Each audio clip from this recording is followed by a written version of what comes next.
Bom dia a todos, professor Menck, demais presentes. É um prazer e uma honra muito grande estar aqui. É também uma grande honra falar sobre José Martins da Cruz Jobim. José Martins da Cruz Jobim foi um desbravador e um protagonista, um homem que imprimiu rumos perenes à medicina brasileira. Gaúcho, fundador da Academia Nacional de Medicina. Neste magnífico salão nobre da Academia Nacional de Medicina, existem 3 quadros pintados por Castellani e muito poucos patronos estão aí representados. No quadro central, nós temos aquele quadro alusivo à fundação da Academia Nacional de Medicina, em que aparece José Martins da Cruz Jobim, que, como eu falei, foi um protagonista e um desbravador numa época em que o Brasil tinha, e infelizmente ainda tem, uma herança cultural muito pobre. No Brasil colônia, nos séculos XVI e XVII, médicos, cirurgiões e boticários atendiam 3 classes. Diplomados eram minoria de uma grande comunidade terapêutica. Ocupando o ápice da pirâmide profissional, os médicos e os boticários disputavam pacientes entre si. E era incipiente o reconhecimento aos primeiros médicos. Mas mesmo médicos e cirurgiões formados em universidades, eles ainda se pautavam pela doutrina dos humores, que estava começando a ser suplantada pelas novas descobertas da medicina, e criando, então, as bases da medicina científica. Os procedimentos cirúrgicos eram abertos a praticamente qualquer pessoa ou qualquer curandeiro, da maneira mais rudimentar e menos higiênica possível. Os surtos de infecção e de epidemias eram muito frequentes. O boticário receitava, e aqui nós vemos nessa gravura um escravo buscando medicamento, enquanto que representantes da alta sociedade também buscavam as mesmas fontes de remédios, que eram todos de origem vegetal.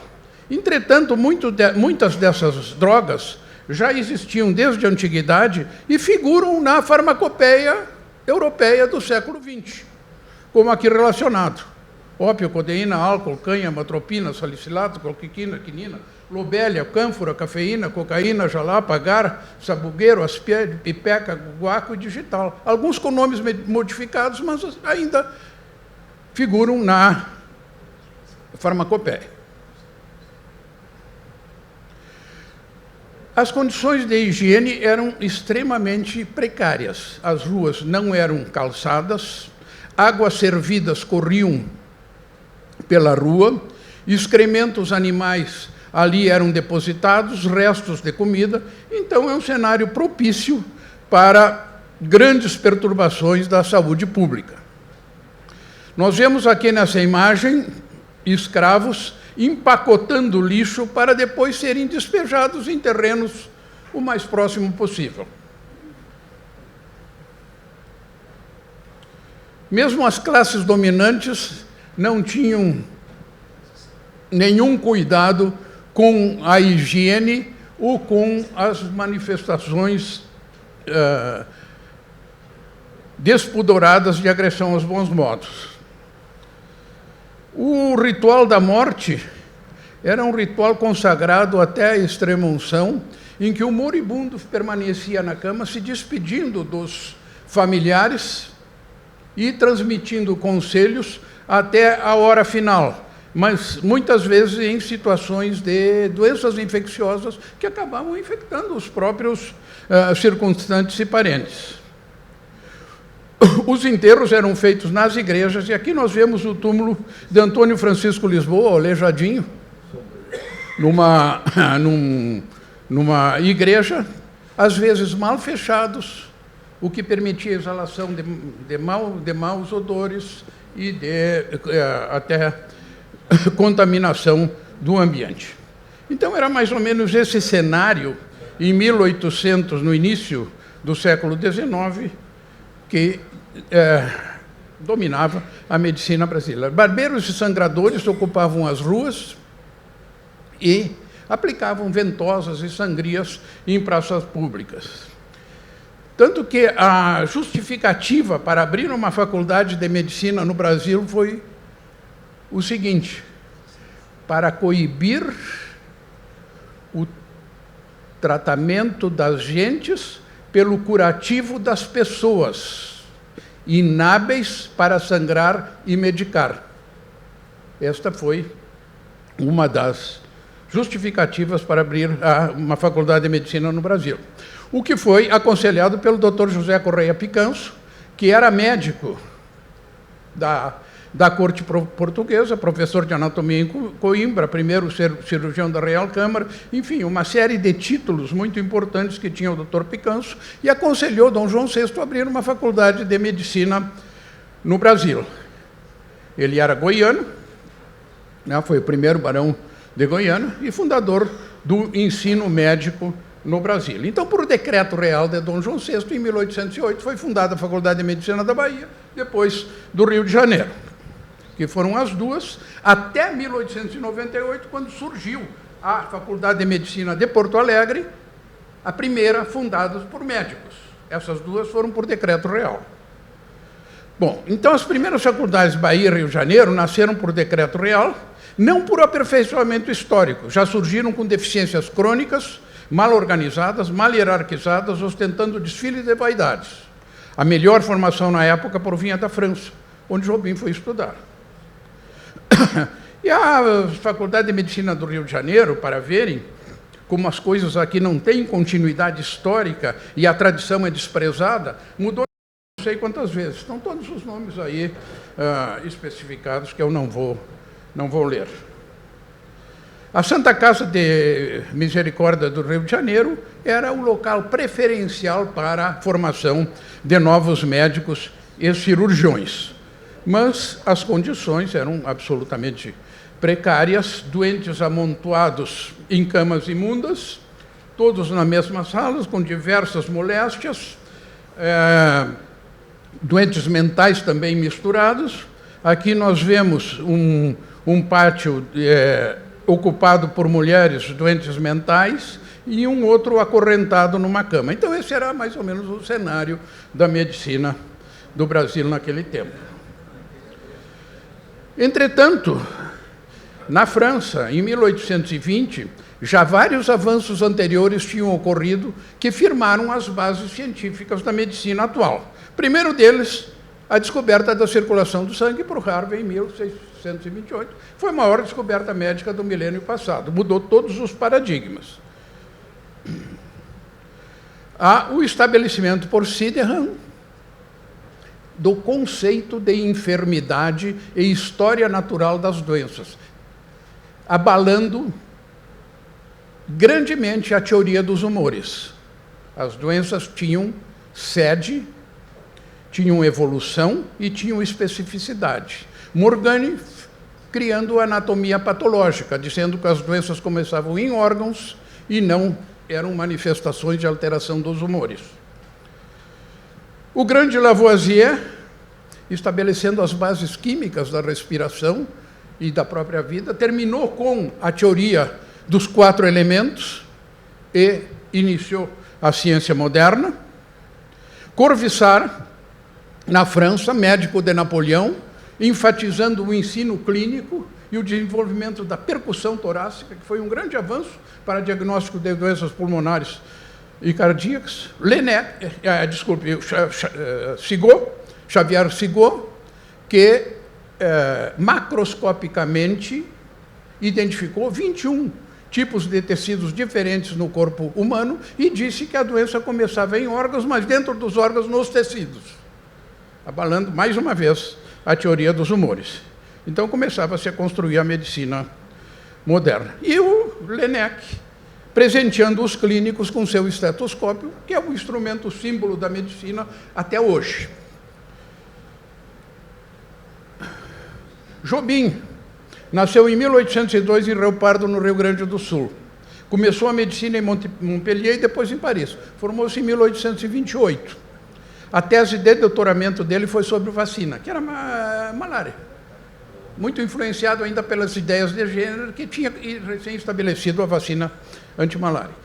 E focado em saúde pública e extensão social da medicina, talvez impressionado com aquelas condições que vigoravam no Brasil quando ele saiu daqui. Aqui está a tese de doutoramento de José Martins da Cruz Jobim pela Universidade de Paris.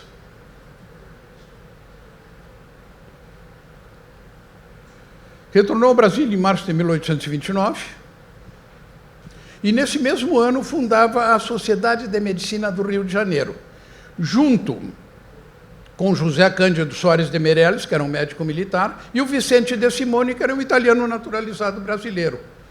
Todos tinham estudado na França e resolveram criar uma sociedade de medicina nos moldes franceses, aos quais se juntaram depois José Xavier Sigaud e Jean-Maurice Febvre. São os 5 fundadores da Academia Nacional de Medicina. E aqui no quadro central, então, nós temos o de Simone, o Meirelles, o Jobim, o Sigaud e o Febvre.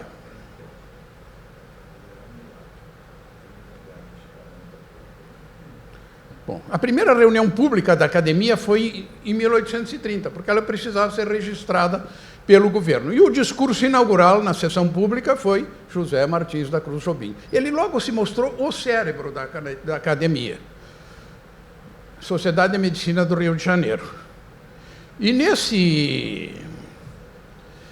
nessa primeira sessão pública, ele já falava em diferenciação de medicina, em orientação dos médicos segundo os campos de atuação, ou seja, antecipando especialidades.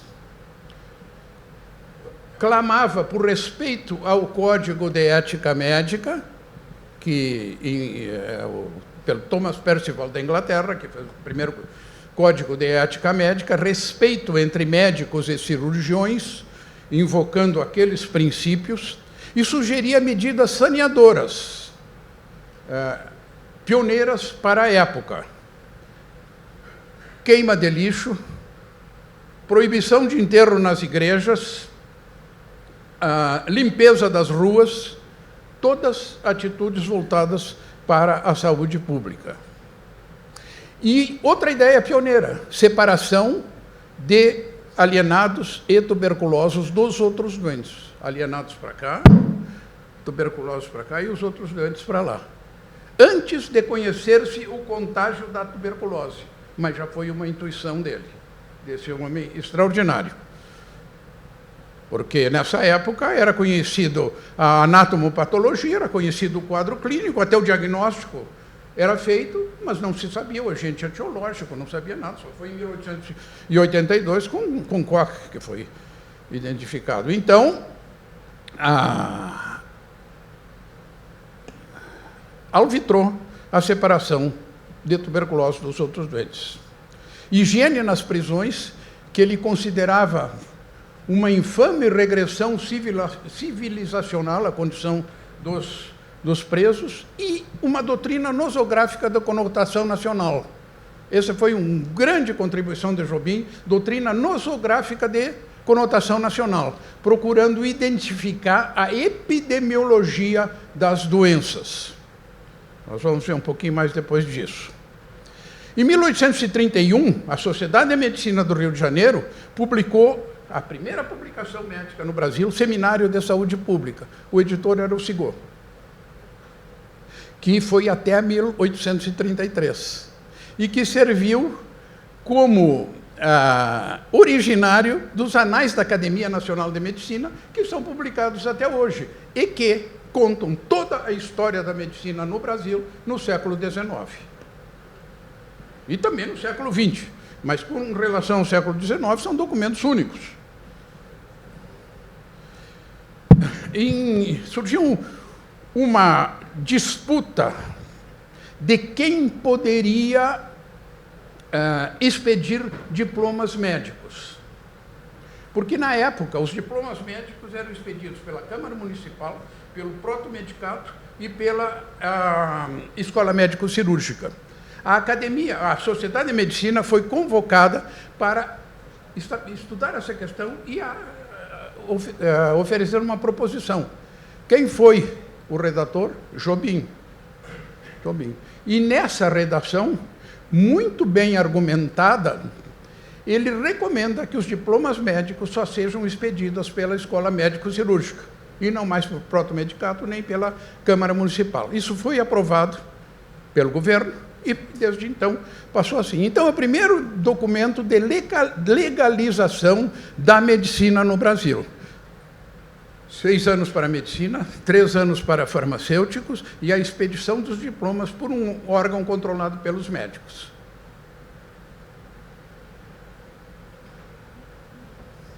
Esse homem foi fantástico, ele sempre esteve adiante do tempo.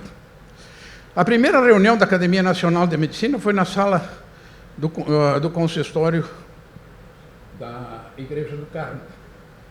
Depois ela passou por vários locais, esteve também na Câmara Municipal, no Silogeu Brasileiro, prédio que já não existe mais, e atualmente ocupa a sede na Avenida General Justo, no centro do Rio de Janeiro. O Jobim foi inaugurador da neuropsiquiatria no Brasil. Inclusive, nós temos este trabalho aqui, escrito em inglês, reconhecendo o The First Brazilian Neuropsychiatrist, José Martins da Cruz Jobim. Porque em 1830 ele descreveu o caso de um paciente com alucinações, com descontrole verbal, com tremores, e, fiel à escola anatomoclínica, depois na necrópsia, viu que esse paciente tinha uma tuberculose generalizada, cometendo cérebro, abdômen, pulmão. Fez a correlação anatomoclínica e descreveu o caso. É o primeiro relato de um caso neuropsiquiátrico no Brasil. E ele é reconhecido como um fundador da neuropsiquiatria no Brasil. Ele, para ingressar na Escola de Medicina como professor, fez uma tese sobre hidrofobia, né, em 1831, e depois se candidatou à cadeira de legal. Então, é fundador da disciplina de medicina legal no Brasil. E as suas ideias influenciaram o Senado para redigir um Código Penal brasileiro. Pugnou também para que todo o processo contasse com um médico especialista em medicina legal para assessorar e não produzir resultados caóticos como até então vinha sendo feito. E também mais uma tese sobre hidropsias em geral, que é comulente da Faculdade de Medicina.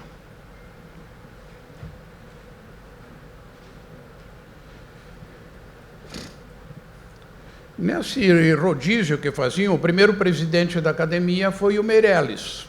Mas em 1835, já Jobim era presidente da Academia Nacional de Medicina, e o José Bonifácio, vendo seu grande valor, convidou-o para médico do Paço Imperial, médico do Imperador Menino, 1835. E nessa época, no 6º aniversário da Sociedade de Medicina do Rio de Janeiro, esta sociedade foi elevada à Academia Imperial de Medicina, com a presença do Imperador Menino, que então tinha 9 anos e que assistiu toda a sessão, sentadinho, 2 horas, compenetrado. Dom Pedro II foi uma criança que não teve infância. Nessa ocasião, ele apresentou um trabalho sobre as moléstias que mais afligem a classe pobre do Rio de Janeiro, uma pesquisa nosológica da Santa Casa. E aí, então, inicia a doutrina nosológica de conotação nacional. Está aqui o discurso do Jobim, 1835, no 6º aniversário da Academia Nacional. Aí ele reconhece, parcialmente, etiologia desconhecida, porque era a época, as 3 moléstias principais: tuberculose, febre intertropical, mais que tudo malária, e hipoemia intertropical. Bom, a etiologia era desconhecida, ninguém sabia que a tuberculose era provocada por um bacilo. Então, as explicações eram sempre as mesmas: alterações climáticas, nutricionais e trabalho excessivo dos pulmões. Não sei o que era o trabalho excessivo dos pulmões, mas era a explicação para a tuberculose. As febres estavam integradas na doutrina essencialista de Cullen, que tudo provinha de uma febre e de alterações climáticas, e conforme o órgão atingido, então surgiam as manifestações clínicas. Intertropical, porque o clima tinha muita importância. Assim era explicada a malária. Mas o Jobim reconheceu, mais uma dele, reconheceu que os negros que chegavam da África tinham muito mais resistência à malária do que os negros que nasciam no Brasil. E já fez uma conotação com alguma coisa referente à imunidade. E a hipoemia intertropical é a ancilostomíase, que ele reputou como a mais importante dessas doenças.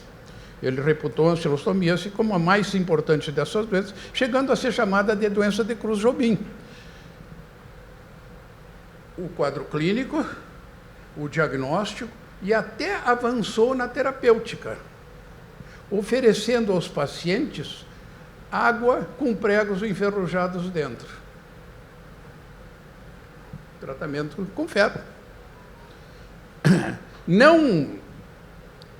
A etiologia era desconhecida.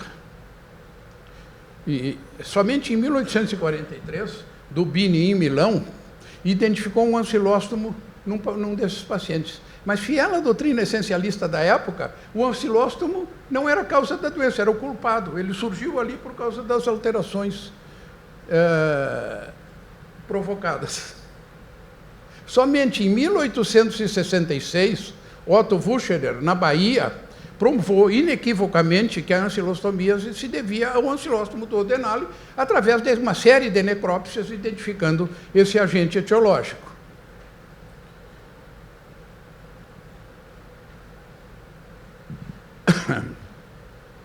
Em 1840, na década de 1840, foi criado o hospício para doentes mentais, atendendo àquela primeira solicitação do Jobim, em 1835, que dizia que esses infelizes deviam ter um local próprio para tratamento, Hospício Dom Pedro II. Quem foi o diretor do hospital? José Martins da Cruz Jobim. E elevado a diretor da Faculdade de Medicina também, do Rio de Janeiro. As ações na Faculdade de Medicina, primeiro, modificações no ensino. Lutou muito contra o ensino de homeopatia.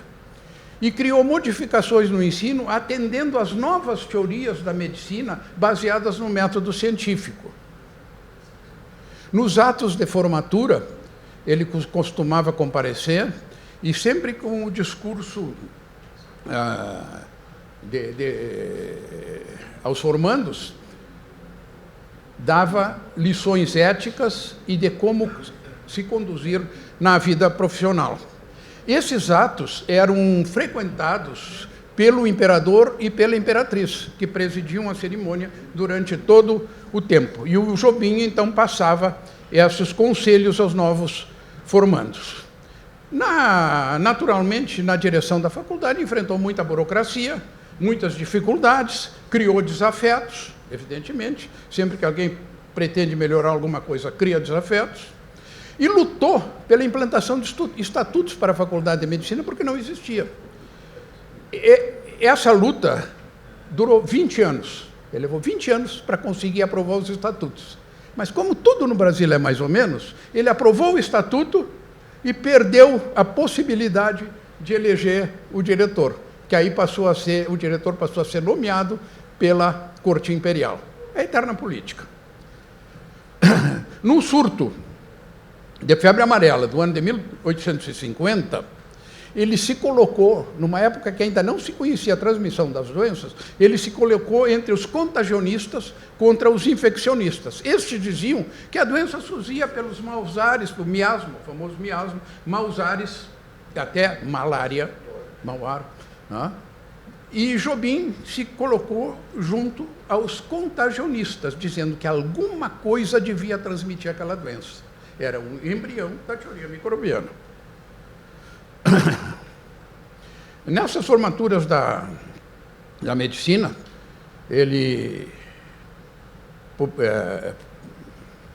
proferia essas orações e que foram depois impressas com o nome de Passatempo Escolástico. É uma série de conselhos aos novos médicos.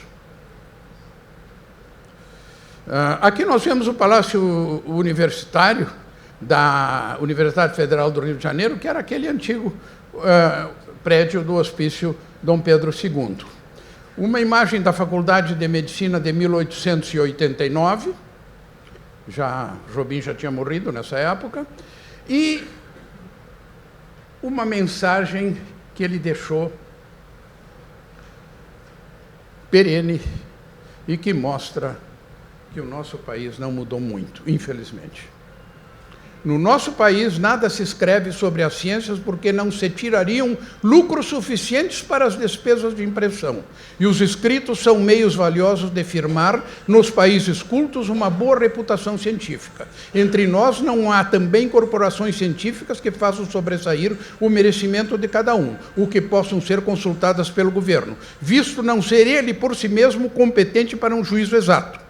Também não fazem cursos particulares em que apareçam e sobressaiam os moços mais hábeis e talentosos. Não vejo, pois, meio mais seguro por hora do que os concursos. Mas, neste caso, deve o governo sujeitar-se francamente ao resultado do concurso, aceitando o primeiro apresentado e não obrigando indiretamente o júri a apresentar 3 para ele escolher um, pois desse modo, nulificado fica o mesmo concurso. E para que recorrer a ele como meio de informação, se o governo julga-se com capacidade para escolher o segundo ou terceiro proposto como mais digno que o primeiro?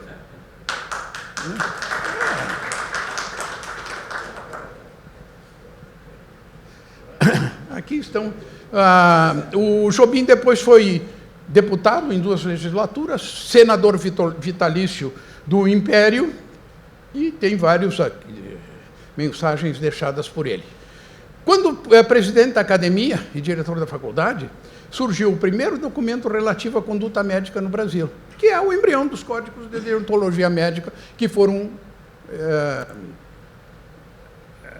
desenvolvidos depois. Aqui o Palácio dos Arcos, a sede do Senado do Império, onde ele muito atuou, e sempre demonstrou posições firmes contra escambos e privilégios, dizendo que ele tinha sido eleito para trabalhar pelo país e não para privilegiar grupos. Atitude de confronto quando todo mundo afagava o Rosas e dizia que ele era bonzinho, o Jobim fazia discursos no Senado dizendo que era um ditador prepotente, até que lhe deram razão quando ele foi derrotado na Batalha de Monte Caceiros. Pugnou pelo aumento do número de faculdades de medicina para interiorizar o país, só existia na Bahia e no Rio de Janeiro, e muitos jovens promissores não podiam arcar com os custos. Dizia que a medicina tinha que ser integral e não só curativa, ou seja, suportar a saúde, promover a saúde, manter a saúde, recuperar a saúde. Luta por maior orçamento governamental para a academia, que era irrisório, chegou a pensar num centro de pesquisas clínicas naquela época, que não foi adiante, evidentemente, bloqueado. Pregação para interiorizar a capital do Brasil, muito antes do Juscelino.